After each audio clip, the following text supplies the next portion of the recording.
Welcome to Bethel Online Education Hub. Learn anytime, anywhere. Don't forget to like, comment, share, and subscribe for more. Let's learn together, the Bethel way. This is Lesson 11 of your Media and Information Literacy subject entitled People Media. People media is an assembly of people with common interests where they become the main means of mass communication. In other words, people media are media themselves since they have the ability for mass communication. So, for now, ang example natin ito is yung mga news reporter na napapanood nyo sa TV o kaya napapanood nyo sa mga live kagaya sa Facebook or TikTok. So, sila yung tinatawag nating people media.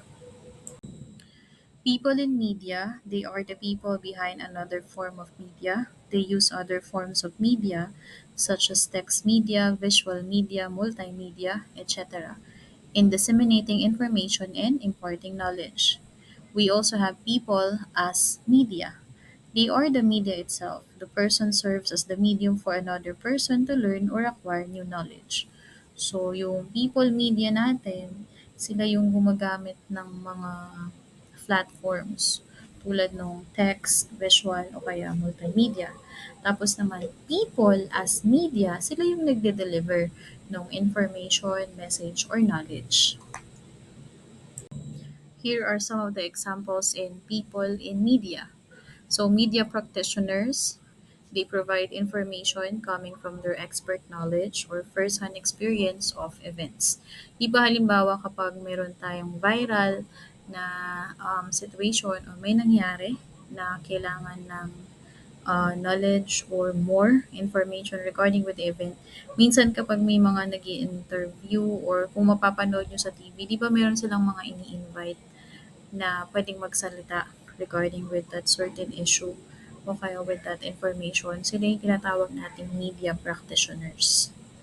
So another example of people as media, meron tayong mga opinion leaders. They are highly exposed to and actively using media. They are the source of viable interpretation of messages from lower-end media users. Opinions are accepted by a group. Pag naman sinabi mong opinion leaders, ito yung marami silang opinyon tungkol sa isang bagay. Puwedeng maging opinion leader ang isang sikat na tao, puwede rin siyang maging politician, or puwede rin siyang maging influencer. So, as long as yung opinion niya ay nagse-serve ng message for each and everyone, accepted siya as an opinion leader by the group. Citizen journalism, people without professional journalism training can use the tools of modern technology and internet to augment, or fact-check media on their own or in collaboration with others. Ito kadalasan tayong mga nakakabasa, tayong mga nakakapanood, tayo yung tinatawag na citizen journalism. Another example of people as media is social journalism. These are journalists using social media to make their content available to more people. So, ito na yung mga nagbabalita. So, nandyan na sila Jessica Soho, sila Mel Chanco, yung mga news anchor na napapanood nyo sa TV, o kaya yung mga news anchor na napapakinggan nyo sa radyo. So, sa kanila nanggagaling yung information natin. So, ang tawag sa kanila ay social journalism as part of people media. Crowdsourcing, the practice of obtaining needed services, ideas, or content by soliciting contributions from a large group of people and especially from the online community. So, ito yung naghahanap na kayo ng iba't ibang information using different platform. So, hindi naman pwede na sa isang platform, isa lang yung magsasalita or isa lang yung may opinion regarding sa isang issue. So, iba't ibang klase ng tao yan. So, meron silang iba't ibang stand. It's either negative or positive. Still, kapag kasi halimbawa nagbabrowse kayo ng details tungkol sa isang news, halimbawa may pinahanap sa inyo tungkol sa isang balita, hindi lang naman yun yung papakinggan nyo, di ba? So, magre-research pa kayo ng ibang information. Tapos, ang tawag doon is crowdsourcing kasi naghahanap ka ng ibang opinions or ibang detail regarding sa isang issue. Since we're talking about media, it is also connected with social media. Social media is a catch-all term for a variety of internet applications that allow users to create content and interact with each other.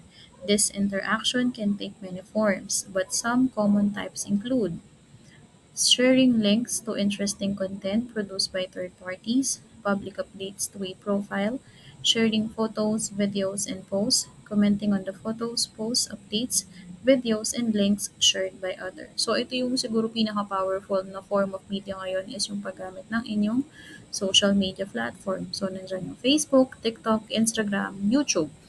So, gumagawa kayo ng content diyan, nakikipag-interact kayo sa iba't ibang klase ng tao, hindi lang sa Pilipinas, puwedeng sa buong mundo. Tapos sa interaction na 'to, nakaka-gain kayo ng iba't ibang klaseng information or knowledge.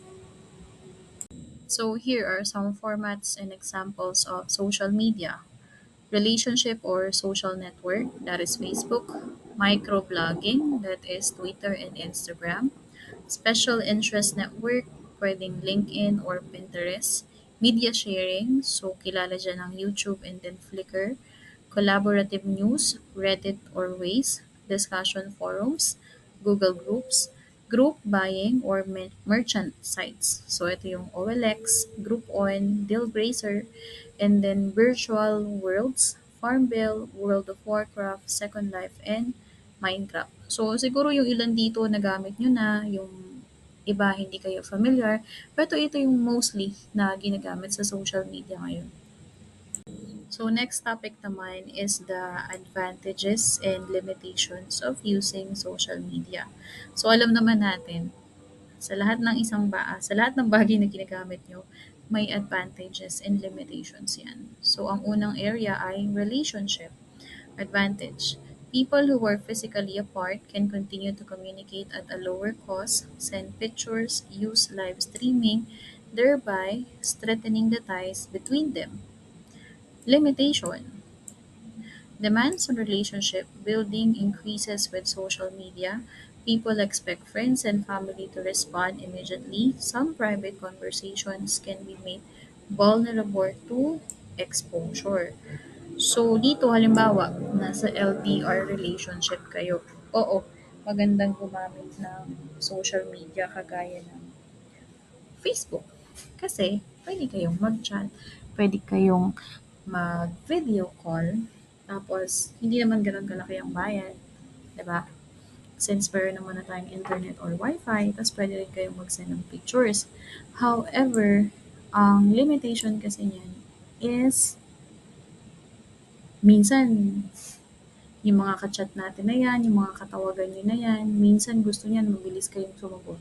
Kailangan mag-reply kayo agad, 'di ba? Tapos yung mga private conversation niyo, ah, instead na intimate siya, nagiging dun na lang siya sa form na yun. Dun na lang siya sa pag-chat o kaya sa pag-video call. However, it still depends on you kung paano niyo siya gagamitin, especially when it comes to relationships. Another area is diversion or entertainment. Advantages. Social media can provide great entertainment and allow users to have a respite from their busy schedule. Limitation. This form of entertainment can often be addictive. Others find it more difficult to manage their time wisely and to focus on the task at hand. So, pag sinabi mo kasing entertainment, oo, na-entertain tayong manood ng mga video sa TikTok o kaya makinig, manood ng kung ano-ano sa YouTube. Kahit busy tayo, kasi nandiyan lang siya, nagpe-play lang siya. However, pwede kasing maging addictive din yung mga entertainment na 'to. Tapos puwedeng mas gusto mo na lang manood, mas gusto mo na lang makinig kaysa magtapos ng isang task sa isang araw. 'Di ba masarap naman talagang manood ng mga masarap mag-view ng mga video sa TikTok, masarap manood ng mga movies sa YouTube, tapos minsan kasi nakakalimutan na natin yung mga dapat nating unahin. Another area is about learning. Advantage. Social media provides a platform for real collaborative learning. Resources can be made readily available. Learners can take control of their own learning. Limitation. Teachers need to develop skills for a more inclusive and personalized way of facilitated learning. Not all information is valid, accurate, or beneficial. So kagaya ninyo, nag-online class kayo. So malaking tulong para sa inyo ang paggamit ng mga social media platform na to kasi marami kayong makikitang resources na pwede nyong gamitin. Tapos anytime, pwede kayong mag-aral. However, the limitation is medyo mahirap kasi siya sa part ng teacher, especially hindi kasi namin sure kung naiintindihan niyo ba, kung meron ba kayong mga questions, tapos kung yung resources na nakukuha ba ninyo ay valid or accurate regarding sa mga information na or mga practices or activities na binibigay namin sa inyo. So, yun. Next area is about recognition advantage. Instant recognition by the way of simply liking a post can be very gratifying and encouraging. Limitation. Social media has created a specific need for validation and attention. So, pagdating naman sa recognition, di ba halimbawa may nagla-like, may nag-heart, o kaya may nagki-care sa mga post nyo, nakaka-encourage siya. Mas gusto mo pang mag-post ng mag-post. However, minsan kasi kapag nasanay tayo na maraming nagla-like, maraming nag-heart, o kaya nagki-care dun sa mga post natin, parang nagiging form of validation mo na siya from others. Yun na yung magiging way of getting attention mo sa ibang tao. So, kaya nagkakaroon siya ng advantages and limitation regarding sa recognition. About career progression naman. Iba during pandemic, ang bilis nating ibenta yung mga sarili natin using TikTok. Kasi yun lang yung pinagkakaabalahan ng mga tao nung panahon na yun eh.